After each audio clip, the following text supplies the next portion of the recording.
artıq vaxtdır dostlar, forumumuzun ilk panelinə keçid etməyin vaxtıdır. İlk panel strateji idarə etmə mövzusuna həsr olunub və bu paneldə 3 spikerimizin təqdimatı olacaq və onu da qeyd edeyim ki, spikerlərimizin çıxışlarından sonra isə sizin 40 dəqiqə vaxtınız olacaq ki, onlara mövzu ilə bağlı suallarınızı verə biləsiniz və odur ki, moderatorumuzu səhnəyə dəvət etməyin vaxtıdır. Biz hər zaman onu forumumuzun sonuncu panelində görməyə öyrəşmişik. Amma bu dəfə isə forumumuzun açılış panelinin moderatoru olacaq.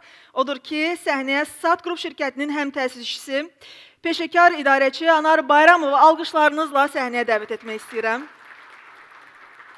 Anar bəyə görə bu dəfə açılış panelində nələr gözləyir bizi? Uğurlar sizə. Çox sağ olun Fərdə xanım. Dostlar, hər birinizi xoş gördük. Mən inanıram ki, bugün hər biriniz zövq alacaqsınız, istirahət eləyəcəksiniz. Bizim bu biznes idarəçilik forumu artıq 8-ci dəfədir keçirilir, 2018-ci ildən bu yana. Və biz bu illər ərzində biznes mövzularının necə dəyişdiyinin şahidiyik. Mənim yadımdadır, biz əvvəlki illərdə 2018-19 spikerlərdən xahiş eləyirdik ki, çox termindən danışmayaq, çox advanced mövzulara keçməyək ki, sahibkarlar daha rahat onu şirkət tərəf həzm eləsinlər. Amma get-gedə görürük ki, tələbat daha üst səviyyə mövzularıdır, daha advanced, daha yüksək səviyyəli mövzularıdır.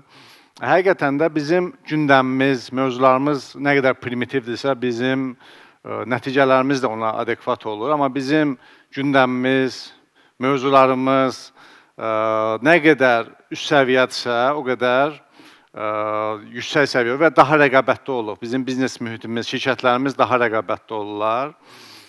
Strateji idarəetmə paneli bu baxımından çox qiymətlidir. Çünki biz inanırıq ki, strateji idarəetmə çox vacibdir şirkətin effektivliyi. Strateji baxış, ağıllı yanaşma. Buna görə mən çox vaxtınızı almayacağam. Bizim çox dəyərli 3 spikerimizi dəvət eləyəcəm. Birinci spikerimiz Paşa Holdinqə daxil olan Agrodeyri şirkətlər qrupunun CEO-su Niyazi müəllim. Buyurun.